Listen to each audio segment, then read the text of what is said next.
नमस्कार, स्वागत है आपका जनगणमन 24/7 पर, जो कि मेरा यूट्यूब चैनल है। आप उसे लाइक करें, सब्सक्राइब करें। लेकिन बहुत ही अजीब चीजें कभी कभी देश में होती हैं, और उसको लेकर गोदी मीडिया कैसे चुप बैठ जाता है, मुझे वो भी बड़ी हैरत होती है।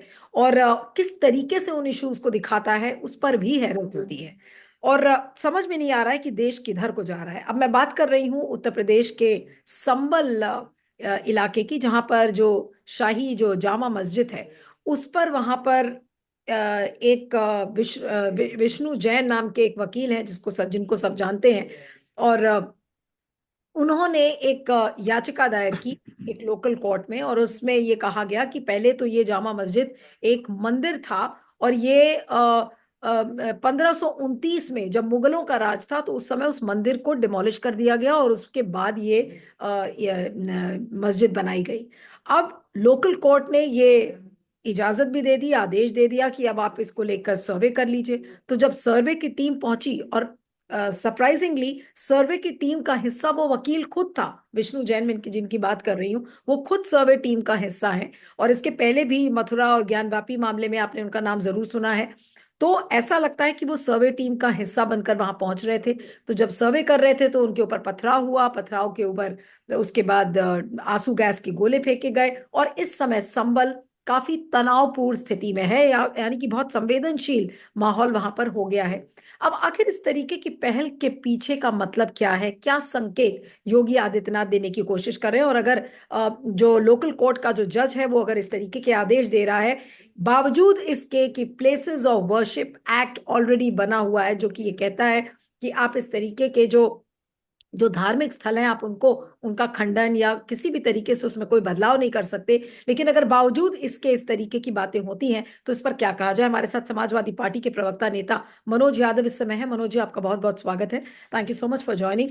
ये संबल अचानक से महाराष्ट्र के चुनाव के ठीक अगले दिन अब संबल हेडलाइंस में आ जाता है, और संबल की जो शाही जामा मस्जिद है, उसके ऊपर वहां पर पथराव और तनावपूर्ण स्थिति की खबरें आ रही हैं। इसके पीछे क्या लगता है, क्या ये पूरा माजरा क्या है? इस देश में एक प्रजाति पाई जाती है जिसको नाकारा निकम्मापन से ओतप्रोत पूर्ण रूप से धारण किए हुए लोग जब सत्ता में आ जाते हैं, तो संभल में जामा मस्जिद, अयोध्या में ये फला, ज्ञानवापी, इस तरह के वो मुद्दे लेके आएंगे नीलू जी। ये स्पष्ट है। क्यों? क्योंकि नकारेपन की इतनी इंतहा हो जाती है, काम करना नहीं कुछ। जनता सवाल पूछती है, जनता के जहन में उसके जीवन यापन में जो कठिनाइयां हैं, जो मुश्किलें हैं, उन सारी चीजों से कैसे निजात पाई जाए, वो करने के लिए नफरत की खेती की जाती है। नफरत और बारूदों की सुरंग बिछाई जाती है, जिसमें मतलब उत्तर प्रदेश और देश के नौजवान जल जाए। मुझे सुनने में आ रहा है, शायद अगर मैं गलत नहीं हूं, कि संभल में दो बच्चों की जान जा चुकी है। और इस तरह की चीजें सामने आ रही हैं। ये विष्णु कुमार जैन नफरती कीड़ा है इस व्यक्ति के अंदर, लेकिन मैं इतना जानता हूं कि इसको जो गवर्न किया जा रहा है वो आरएसएस के द्वारा किया जा रहा है। उसमें चूंकि कई बार मेरे साथ डिबेट में रहे, तो मैं इतना जान सकता हूँ कि उस आदमी के अंदर कितनी नफरत भरी गई होगी कि वो आए दिन इस तरह की चीजें लगातार करता हुआ पाया जाता है। ज्ञानवापी का मामला हो, उसका बेटा वो उसमें थे। अयोध्या के मामले में भी वो इस तरह की बातें कर रहे थे। मैं तो सरकार से कहता हूँ, ऐसे आदमी को याचिकाकर्ता क्यों बना रखा है? इसको पुरातन हड़प्पा मोहनजोदड़ो की खुदाई में जाके देखने की बात करनी चाहिए। मैं एक नई बात आपके चैनल के माध्यम से इस देश को कहना चाहता हूं। जहां जहां मंदिर की बात कर रहे हैं ये लोग, चाहे वहां मस्जिद हो या कुछ और हो, जहां जहां इस देश में मंदिर बने हैं, उन जगहों पे सिर्फ मेरी एक मांग है बौद्ध धर्म के लोगों से, जो बौद्ध धर्म को जानते हैं, मानते हैं। वो लोग याचिका डाल दें कि जहां जहां मंदिर हैं, बड़े बड़े मंदिर हैं इस देश में, वो भी जांच कराना चाहिए उनको कि पहले क्या था यहाँ पे। पता चल जाएगा।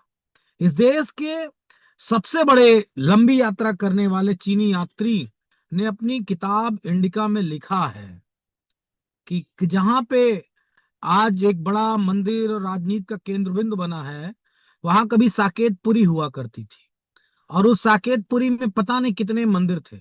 अगर उन सारी बातों पे मैं जाऊंगा, तो मेरे ख्याल से बीजेपी के लोगों को नींद, चैन, सुकून सब चला जाएगा। मैं इस देश के बौद्ध धर्म के मानने वालों से अनुरोध करूंगा कि वो लोग ये तय करें कि भगवान बुद्ध के कहां कहां पे अवशेष हैं और आज वहां क्या है। ये बात चर्चा में जब आएगी तो विष्णु कुमार जैन सरीखे जहरीले व्यक्ति अपनी तमाम सारी इस नफरत भरी राजनीति को खत्म कर देंगे। क्योंकि धार्मिक मान्यता के हिसाब से अगर बीजेपी आरएसएस से लड़ना है तो बौद्ध धर्म को ही सामने करके आना पड़ेगा। क्योंकि इन्हें मालूम है कि कहीं ना कहीं ये सारी चीजें कब बदली गई हैं, किस सदी में बदली गई, कैसे तोड़ी गई, सबको सब मालूम है। मैं उत्तर प्रदेश के प्रशासन से, पुलिस व्यवस्था से, योगी आदित्यनाथ से, प्रधानमंत्री से अपील करता हूं आपके चैनल के माध्यम से कि आखिर आप ये क्यों कर रहे हो? क्यों देश को नफरत की आग में झोंकना चाहते हो? क्या बिगाड़ा है उत्तर प्रदेश की जनता ने? क्यों नौजवानों की भर्ती की बात नहीं करते हो? क्यों नौजवानों के सुनहरे भविष्य की कल्पना नहीं करते हो? ये नफरत करने वाले मुख्यमंत्री, नफरत करने वाले प्रधानमंत्री पूरे देश को जलाना चाहते हैं। हिंदू को मुसलमान से लड़ाना चाहते हैं, सिख को जैन से लड़ाना चाहते हैं, दलित को पिछड़े से लड़ाना चाहते हैं, अगड़े को दलित पिछड़े से लड़ाना चाहते हैं। ये सिर्फ इनका एजेंडा है। नीलू जी, इस बात को ध्यान रखिएगा। जो ये नफरत की खेती कर रहे हैं इसको काटना भी इनको पड़ेगा। ये बात स्पष्ट रूप से मैं आपके चैनल के माध्यम से बता देना चाहता हूं, कोई और नहीं काटेगा। जितनी नफरत आप समाज में बोने का काम कर रहे हैं वो सब आप ही को काटनी पड़ेंगी, ये बात तय है जी। नहीं, लेकिन मनोज जी, मुझे ये नहीं समझ में आ रहा है कि पहले तो कटोगे बटोगे, फिर एक है तो सेफ है। कल प्रधानमंत्री ने भी अपनी विक्ट्री स्पीच में ये कहा कि ये तो राष्ट्र मंत्र है, एक है तो सेफ है। और अगले दिन इस तरीके की खबर आती है कि विष्णु जैन के माध्यम से और शाही जामा मस्जिद को इस तरीके से वहां पर उसका सर्वे हो रहा है। हालांकि ये पहली बार नहीं है, इसके पहले भी कितने सर्वे सरकार करा चुकी है। लेकिन अब आपको क्या लगता है कि ये क्या मोदी जी का प्लान है या योगी जी का प्लान है अपने आप को सेफ रखने का, कि भाई ये इस तरीके की जितनी भी मस्जिदें हैं यूपी में और उनको खुदवाओ, उनको सर्वे करवाओ? क्या ये उनका, योगी जी के सेफ रहने का प्लान है? नहीं, जब प्रधानमंत्री नरेंद्र मोदी का नैरेटिव खत्म हो गया इस देश से, उनकी गिरती हुई जो भी उनका पैमाना है राजनीतिक, जो उनकी तमाम सारी प्रसिद्धि है, और जब वो पैमाना गिरना शुरू हुआ तो आरएसएस ने कमान अपने हाथ में ले ली। क्योंकि जेपी नड्डा के माध्यम से आपको बयान याद होगा कि अब भाजपा को आरएसएस की आवश्यकता नहीं है चुनाव प्रचार में। लेकिन जब फेल हुए तो आरएसएस ने अपना एजेंडा पुनः स्थापित करने के लिए ये सारी चीजों को मेंशन करना शुरू किया। मोहरा बनाया योगी आदित्यनाथ को। चूंकि योगी आदित्यनाथ ने उस बयान को सबसे पहले बोला। देखिए, बयान कोई भी बोल सकता है, लेकिन किसके बोलने से कितनी तेजी से वो स्प्रिट होगा, कितनी तेजी से समाज में वो वायरल होगा, इसका सही इस्तेमाल करना आरएसएस को पता है। तो योगी आदित्यनाथ के द्वारा बोला गया, और चूंकि वो नकारात्मकता से भरा बयान था कि एक संविधान की शपथ लेके जो उत्तर प्रदेश का मुख्यमंत्री, जो दुनिया का सातवां सबसे बड़ा देश के रूप में जाना जाता, जिसकी आबादी, जिसका क्षेत्रफल इतना बड़ा है, उस प्रदेश का एक चुना हुआ संवैधानिक दायरे में संविधान की शपथ लेने वाला व्यक्ति बटोगे तो कटोगे जैसा शब्द कैसे बोल सकता है? तो बीजेपी दो धड़े में हमेशा चलती, इस बात को याद रखिएगा। जब कोई आडवाणी जैसा व्यक्ति नफरत बो रहा होगा, कोई उमा भारती जैसा नेता जहर उगल रहा होगा, जो कोई विनय कटियार व्यक्ति जैसा हथियार बांट रहा होगा व्यक्ति, तो कोई अटल बिहारी वाजपेयी जैसा व्यक्ति मोहब्बत की बात कर रहा होगा, बड़े सलीके से बातों को नॉर्मलाइज कर रहा होगा। तो वो जो स्ट्रेटेजी पुराने समय से आ रही है, उस स्ट्रेटेजी का इस समय पालन किया जा रहा है कि योगी आदित्यनाथ ने नफरत की बात करी, गलत बयान दिया, संविधान के विरोध में कहा, संवैधानिक शपथ की धज्जियां उड़ाई।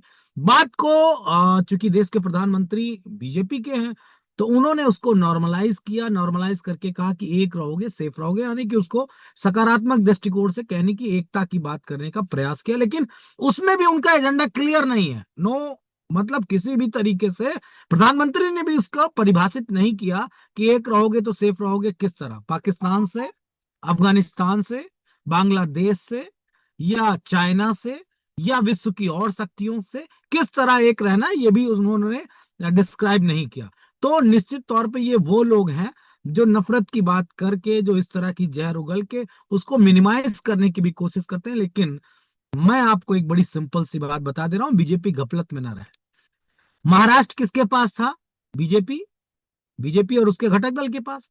झारखंड किसके पास था? इंडिया अलायंस के पास। 2 स्टेट के चुनाव हुए, 2 स्टेट में जिसके पास जो ताकत थी वो उसके पास रह गई। ना बीजेपी जीती, ना बीजेपी हारी। अब आते हैं उपचुनाव में।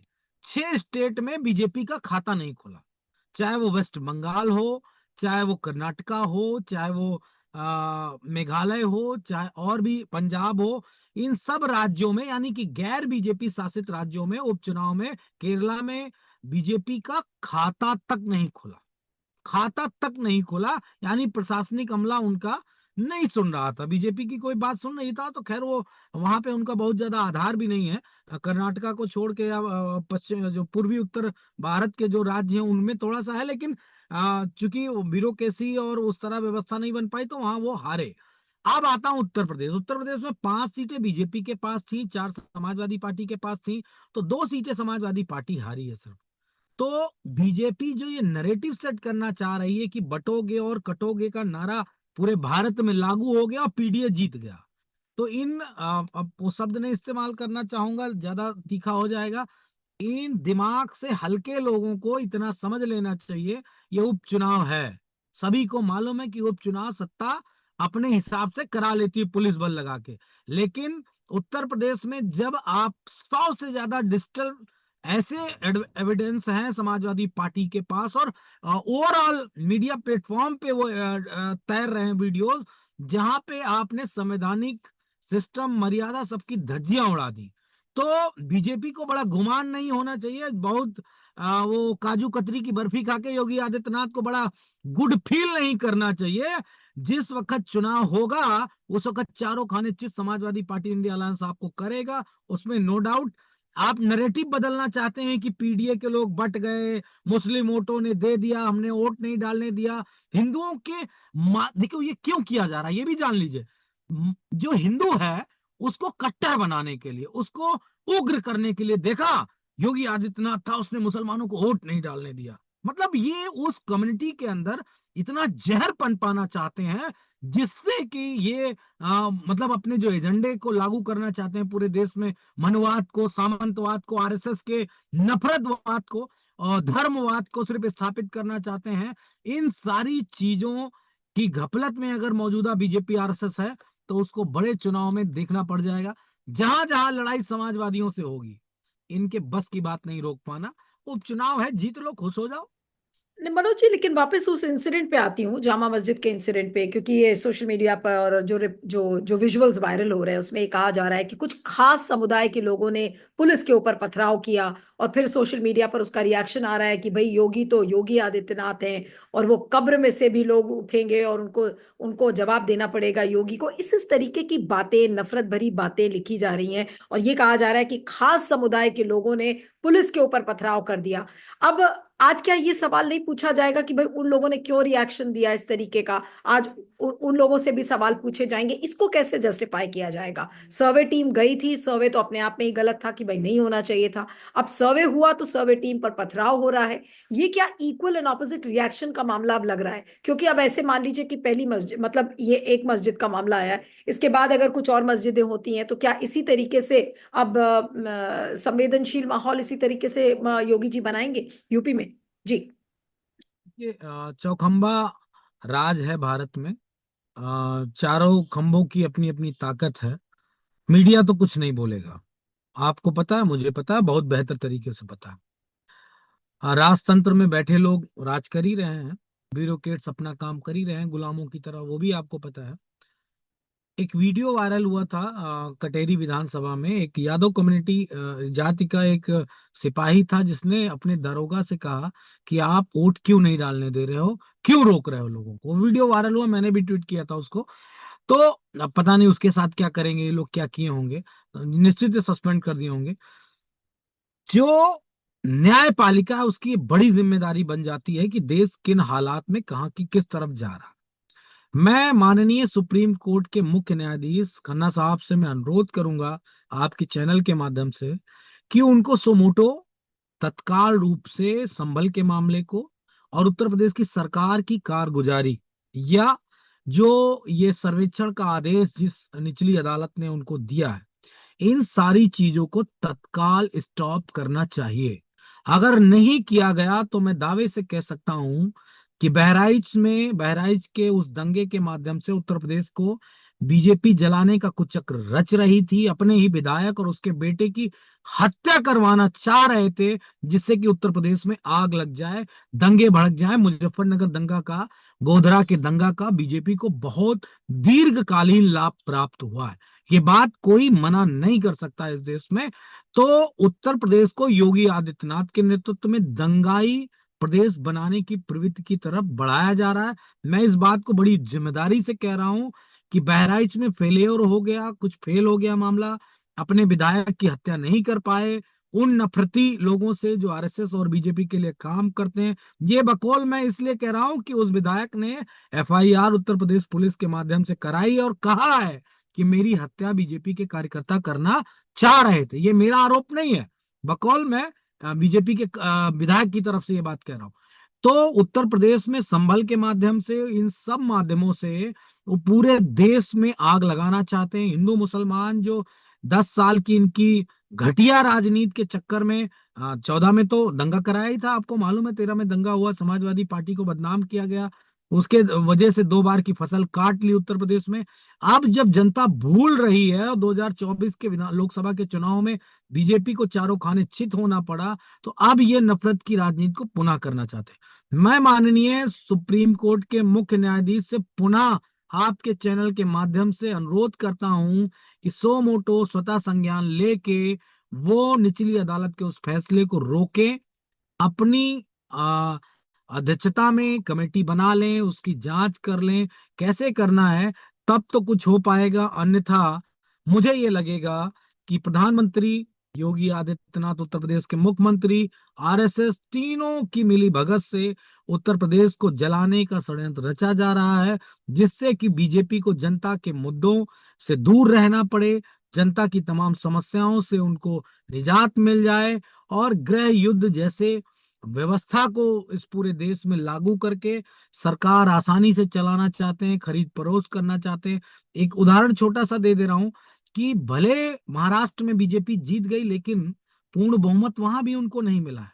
अगर उनके साथी, जो उनके साथ के शिंदे साहब हो या अजीत पवार हो, अगर वो कल को नाराज हो जाएं, तो अभी तो मुख्यमंत्री की नहीं डिक्लेयर हुआ है, तो वो बीजेपी जीरो है। तो जैसे वहां जीरो है बैसाखियों में, वैसे सेंट्रल गवर्नमेंट में भी जीरो है। तो बीजेपी अपने आप को पुनः स्थापित करने के लिए, बड़ा बहुमत पाने के लिए ये सब कर रही है, इसमें दो राय नहीं नीलू जी। जो ये शाही जामा मस्जिद का जो ये केस है संभल का, ये आपको क्या लगता है कि ये योगी जी इस षड्यंत्र को रच रहे हैं, या फिर सेंटर के साथ मोदी और शाह साहब के साथ वो मिलकर कर रहे हैं? क्योंकि ये पता है कि लखनऊ और दिल्ली दरबार के बीच में दूरियां बहुत ज्यादा हैं, योगी जी की पटती नहीं है उनसे। तो ये योगी जी का क्रिएशन है या फिर सेंटर का क्रिएशन है? देखिए, किसी की बीजेपी में पटे या ना पटे वो अलग बात है, लेकिन नफरत की खेती करना उनका मुख्य एजेंडा है। उसमें नीलू जी कोई आपस में कोई मनभेद नहीं है किसी के अंदर। उदाहरण के लिए योगी ने कहा बटोगे तो कटोगे, तो क्या केशव प्रसाद मौर्य ने बटोगे कटोगे का नारा तो नहीं कहा, लेकिन वो मोदी जी के साथ चले गए। वो नफरत की बात, वो भी उनको क्लियर है। तो नफरत किस तरह फैलाई जाए, उस पे उनका कोई भी स्टैंड अलग अलग नहीं है। वो पूरा स्टैंड क्लियर है कि हम नफरत की बात करेंगे तभी सत्ता हमको मिलेगी, क्योंकि हमारे पास कोई ऐसा एजेंडा, ऐसा काम नहीं है। लेकिन मुझे याद आता है कि माननीय सुप्रीम कोर्ट ने ये बात कही थी राम मंदिर के उस फैसले के बाद कि अब देश में इस तरह के मंदिर मस्जिद के मामलों को नहीं सुना जाएगा। जो धार्मिक स्थल जिस पोजीशन में है, उसी आधार पे ये पोजीशन रहेगी। मैं आज आपके चैनल के माध्यम से अपने तमाम सारे मीडिया के लोगों से, आम जनमानस से इस बात की अपील करता हूं कि माननीय सुप्रीम कोर्ट को इस बात से अवगत कराया जाए जल्दी से जल्दी कि देश में जो भी धार्मिक स्थल जिस कंडीशन में बना है उसको बने रहने देना चाहिए। और अब इस तरह के झगड़े, इस तरह के मामलात और ज्यादा नहीं आने चाहिए। विश्व पटल पे भारत की छवि बड़ी खराब होने वाली है, क्योंकि भारत की एक बड़ी आबादी, जो मैं बात कहने जा रहा हूं नीलू जी, ये बहुत बड़ी बात है। भारत की एक बड़ी आबादी मुस्लिम कंट्रीज में रहती है, जिसमें हिंदू भी हैं, मुसलमान भी हैं, और ओवरऑल पूरी दुनिया के देशों में अगर सबसे बड़ी आबादी कहीं किसी देश की है तो वो भारतीयों की है।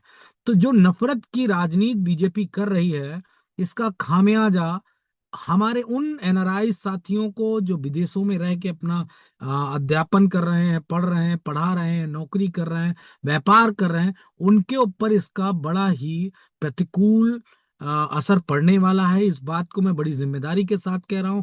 मुझे याद है कि किसी मुस्लिम धर्म के किसी मेरे ख्याल से ईश्वर के लिए कोई गलत टिप्पणी बीजेपी के किसी नेताओं के द्वारा की गई थी भारत में, तो उसका असर ये हुआ था कि बहुत सारे दुबई में, बहुत सारे सऊदी में भारतीयों को अपनी नौकरी से हाथ धोना पड़ा था, क्योंकि उसमें मेरे ख्याल से मुस्लिम धर्म के लोगों के बारे में वहां के लोगों ने जो गलत ट्वीट किया, फेसबुक सोशल मीडिया पे बातें कही, जिससे उनकी बड़ी बड़ी पैकेज वाली नौकरी चली गई थी।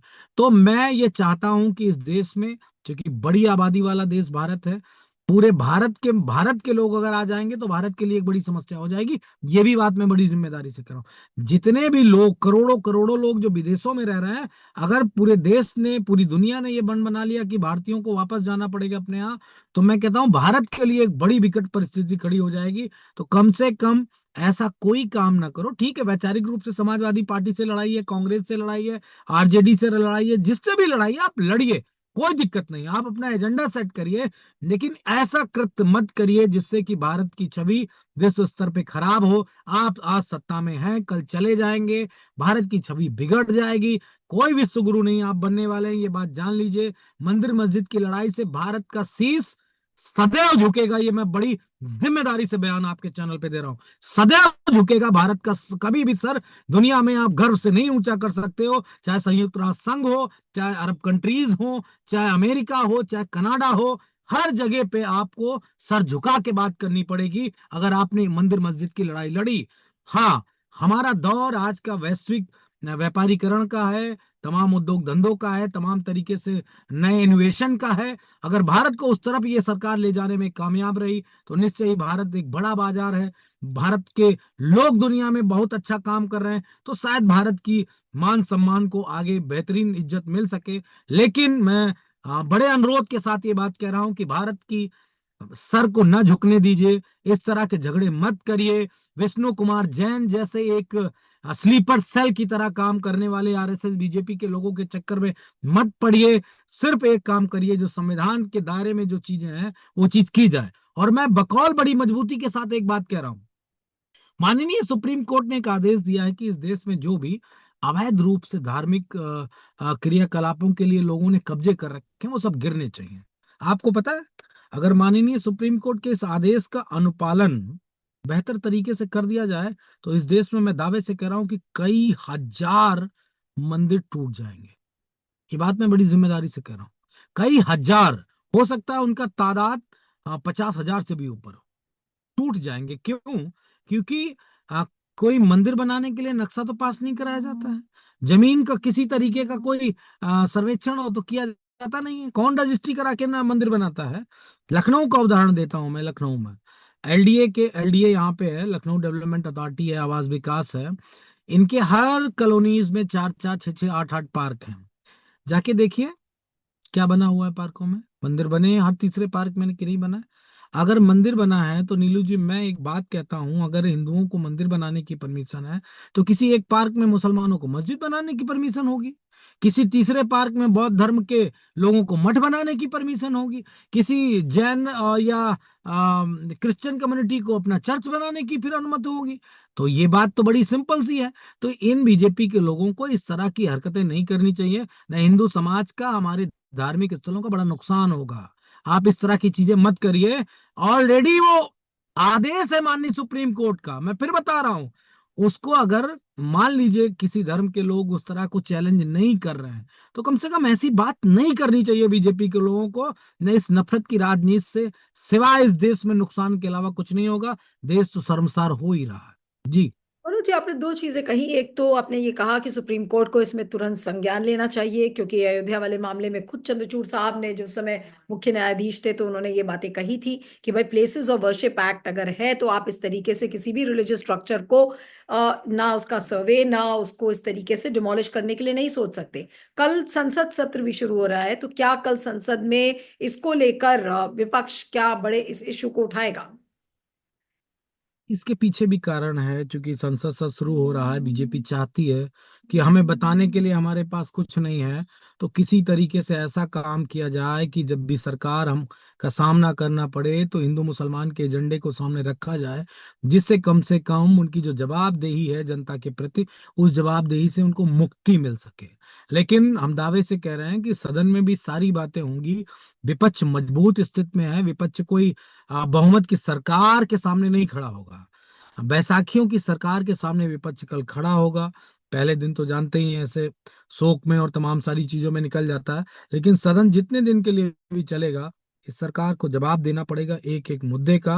प्रधानमंत्री को एम्बेरस फील होगा सदन में, ये मैं दावे से कह रहा हूं, क्योंकि प्रधानमंत्री ने जो उत्तर प्रदेश में चुनावी प्रक्रिया हुई है और जो महाराष्ट्र में चुनावी प्रक्रिया हुई है, इन दोनों पे बड़ा सवाल देश के विपक्ष ने उठाया है। क्योंकि उत्तर प्रदेश के विजुअल्स किसी से छिपे नहीं हैं और महाराष्ट्र के आंकड़े भी किसी से रह नहीं गए पीछे। जो 87,000 करोड़ रुपए से ज्यादा का जो डायरेक्ट अकाउंटों में और रिश्वत के माध्यम से जो पैसे बांटे गए हैं, उन सब चीजों के माध्यम से पता है कि किस तरह चीजें हुई हैं। और मैं तो एक बात कहता हूं, बीजेपी हर चुनाव को हर स्तर पे जीतने के लिए काम कर रही थी। छल बल धन बल बाहुबल, जितना भी बल था सबका प्रयोग करके उन्होंने महाराष्ट्र जीता। अडानी के कई प्रोजेक्ट हैं, आप सबको मालूम है कि उन प्रोजेक्ट को वो नहीं छोड़ना चाहते हैं। ने अडानी उनके जो क्या कहूं मैं, मेंटोर हैं या उनके फाइनेंसर हैं, जो उनके सब कुछ हैं, वो नाराज हो जाएंगे तो निश्चय ही उनका नुकसान हो जाएगा। बीजेपी आम जनता की किसी नुकसान के लिए चिंतित बिल्कुल नहीं है। आपको हिंदू मुसलमान में लड़ाएगी और अडानी को पैसे कमवाएगी, ये भी भारत की जनता को समझना पड़ेगा। क्योंकि अडानी की लड़ाई धर्म की नहीं है। बताओ कोई बयान आप मुझे नीलू जी बता दो, अंबानी अडानी की कोई मंदिर की लड़ाई है क्या? अडानी इंदर की कोई धर्म की लड़ाई है क्या? उनकी एक चीज लड़ाई और सिर्फ मेरे दिमाग में आ रही पैसे। मनोज जी, कि ये जो अदानी का जो अमेरिका में अभियोग हुआ है, जिसको लेकर इंडाइटमेंट रिपोर्ट आई है, कहीं उस सब चीज से ध्यान भटकाने के लिए तो ये जामा मस्जिद का पूरा ये क्रिएशन नहीं किया गया है। और जाहिर सी बात है कि जो महाराष्ट्र में जिस तरीके की धांधलेबाजी जो नजर आ रही है, और यूपी के जो उपचुनाव है वहां की धांधलेबाजी पर विपक्ष को बिल्कुल एक तरीके से किनारे करने के लिए ये सारी चीजें की गई हैं, ताकि हिंदू मुसलमान को लेकर सरकार चढ़ सके विपक्ष पर। ये बात बिल्कुल वैसी ही सत्य है जैसे सूरज का पूरब से निकलना और पश्चिम में डूबना। उसको ना मैं बदल सकता, ना आप बदल सकते हैं, और ना ही देश की कोई अभी कोई शक्ति है, और ना दुनिया में कोई ऐसी ताकत है जो बदल दे। तो ये बिल्कुल सटीक बात है, सही बात है। लेकिन मैं आपको भरोसा दिला सकता हूं अपनी पार्टी की तरफ से, आदरणीय राज सिद्धू जी की तरफ से, कि जब भी सदन शुरू होने जा रहा है, समाजवादी पार्टी पूरे जोर खरोश के साथ उन भारत के मुद्दों को, चाहे वो महाराष्ट्र का मैटर हो, अडानी का मैटर हो, चाहे उत्तर प्रदेश का चुनाव का मैटर हो, या देश के जो और ज्वलंत तमाम मुद्दे हैं, उन सारे मुद्दों का ध्यान आकर्षित देश की जनता के बीच में होगा। इसमें दो राय नहीं है। लेकिन ये सरकार अगर इस गफलत में है कि हम भ्रमित करके सत्ता चला लेंगे, तो निश्चित तौर पे आप थोड़े दिन के लिए खुश हो सकते हैं। समाजवादी पार्टी, मैंने आपसे पहले दिन कहा था जब सरकार बन रही थी ये वाली, तब भी मैंने कहा था समाजवादी पार्टी, इंडिया अलायंस इनको सुकून से नहीं बैठने देगा। अगर आप खुश हैं गालिब इस बात से कि हमने महाराष्ट्र जीत लिया, तो खुद आप वहीं पे सत्ता में काबिज थे, आपने जीता नहीं है। उसको कंटिन्यूटी में आप लगातार बना रखें बस। आप जीत नहीं पाए। अगर आप झारखंड जीतते तो मैं माना जाता कि आप जीत लिए चुनाव। आप वायनाड जीतते तो लगता कि आप जीत लिए चुनाव। आप मुसलमानों को वोट नहीं डालने देंगे और आप समझेंगे आपने चुनाव जीत लिया, तो वो पूरी दुनिया जान रही है। मैं तो कह रहा हूं जिसके ईश्वर ने आंखें नहीं दी वो भी जान रहा है, वो भी अपनी मन की आंखों से देख रहा है कि ये कितने धूर्त लोग हैं, कितने उस सोच के लोग हैं जो लोगों के हक अधिकार को छीनते हैं। और जो हिंदू इस बात से खुश है कि मुसलमानों को वोट नहीं डालने दिया, जिसमें पिछड़े और दलित कम्युनिटी के लोग हैं, उनसे मैं आपके चैनल के माध्यम से ये बात पुनः याद दिलाना चाहता हूं कि नंबर सबका आएगा। आज अगर ऐसा नहीं, इस चुनाव में भी यादव कम्युनिटी को वोट नहीं डालने दिया, दलितों को वोट नहीं डालने दिया गया, लेकिन एक नैरेटिव बनाया गया, वो खबरें कम चल पाई। एक नैरेटिव ये बनाया गया कि मुसलमानों को वोट नहीं डालने दिया इस सरकार ने। वोटिंग राइट अगर आप ले लोगे तो आपको क्या लगता है, और अगर हिम्मत है योगी आदित्यनाथ में, हिम्मत है प्रधानमंत्री नरेंद्र मोदी में, हिम्मत है देश के राष्ट्रपति महोदया जो हमारी हैं, किसी के अंदर अगर हिम्मत हो तो ये लेके आए कि मुसलमानों को वोटिंग राइट इस देश में नहीं मिलेगा। है हैसियत, ये क्या चोरों की तरह काम करते हो? है सीना जोरी करने की हिम्मत तो आओ ना सामने। मैं तो गांव की भाषा में बोलना चाहता हूं, लेकिन चूंकि मर्यादित हूं, माँ बाप ने संस्कार दिए हैं, लेकिन फिर भी ताल ठोक के चैलेंज करता हूं देश के प्रधानमंत्री को, उत्तर प्रदेश के मुख्यमंत्री को, देश के महामहिम को, कि अगर आप लोग चाहते हैं कि इस देश में मुस्लिम को वोट का राइट ना हो तो खुल के आओ सामने। तब देश को पता चल जाएगा कि कौन किस पक्ष का है, किस दर का। 4 सीटों को जीत के आप नरेटिव बदल दोगे देश का। भारत बहुत बड़ी ताकत है, भारत में सब कुछ समाहित है, हिंदू भी है, मुसलमान भी है, सिख जी। भी है, क्रिश्चियन भी है, और पारसी भी है, और जैनिस भी हैं, बौद्धिज्म के मानने वाले भी हैं, आदिवासी भी हैं, सब कुछ है। तो आप इस चक्कर में मत रहना कि 4 दिन की चांदनी के बाद अंधेरा नहीं होगा।